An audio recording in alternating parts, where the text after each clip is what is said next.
Hello दोस्तों, आज हम लोग बात करते हैं हाइट एंड डिस्टेंस का ही नेक्स्ट क्वेश्चन की। क्वेश्चन पहले पढ़ेंगे, फिर समझेंगे, फिर फिगर बनाएंगे और फिर सॉल्व करेंगे। चलिए देखते हैं कि क्या क्वेश्चन है और कैसे इसको हम फाइंड आउट करते हैं। क्या कर रहा है? The angle of elevation. Angle of elevation कब होता है? जब हम नीचे से टॉप की तरफ देखते हैं। तो angle of elevation of the top of a tower, मतलब ये कि एक टावर होगा। ठीक, एक टावर बना देते हैं। ये अगर टावर है तो ये उसका बेस होगा, ग्राउंड होगा, जमीन होगा।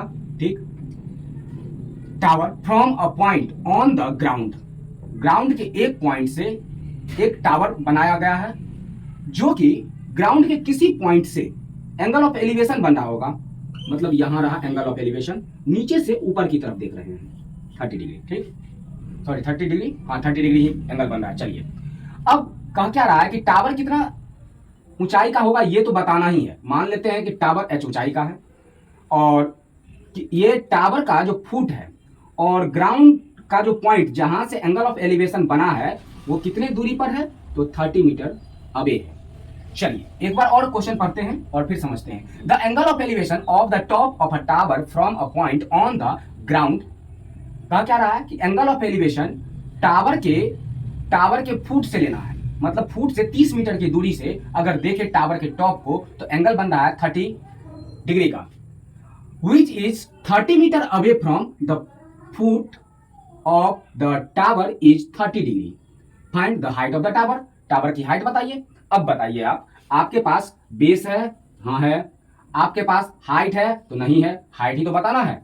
तो अगर हाइट बताना है तो यहाँ पे ये परपेंडिकुलर है, 90 डिग्री पे आ रहा है। अगर 90 डिग्री पर है तो ये परपेंडिकुलर हुआ, ये बेस हुआ। आपके पास बेस है और परपेंडिकुलर वाला साइड पूछ रहा है, यही आपका टावर है। क्या कीजिएगा?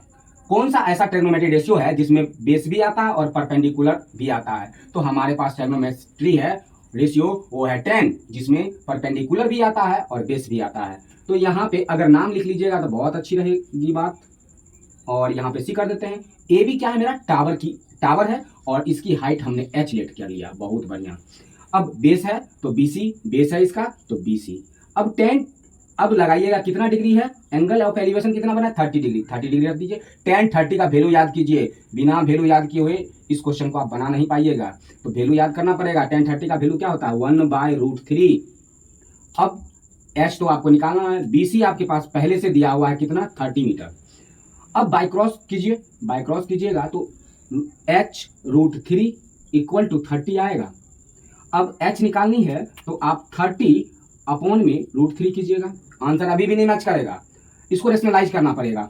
आप रेशनलाइज कीजिए, √3 से ही ऊपर नीचे मल्टीप्लाई कर दीजिए। जब ऐसा कर दीजिएगा तो 30 √3 अपॉन में 3 हो जाएगा और ये कैंसिल आउट कीजिएगा तो यहाँ 10 बार में कट जाएगा तो 10√3। ये हो गया हाइट। किस चीज का हाइट है ये? तो टावर की हाइट है। ये जो टावर जो था वो टावर की हाइट हम लोग फाइंड कर लिए। तो देख लिए हम लोग, पहले क्वेश्चन पढ़े, उसको समझे, उसके अकॉर्डिंग फिगर बनाए और इसके बाद जो दिया हुआ था क्वेश्चन में वो हम लोगों ने लिख लिया और लिखने के बाद जो फाइंड आउट करना था वो फाइंड आउट कर दिए। तो हाइट हमारे पास कितना आ गया? 10√3। तो इस टाइप के क्वेश्चन आप भी सॉल्व कर सकते हैं, लेकिन ध्यान देने की बात है कि आपको पहले उसके भाषा को पकड़ना पड़ेगा, उसके अकॉर्डिंग फिगर ड्रॉ करना पड़ेगा और फिर आप भी सॉल्व कर सकते हैं। तो thank you for watching video.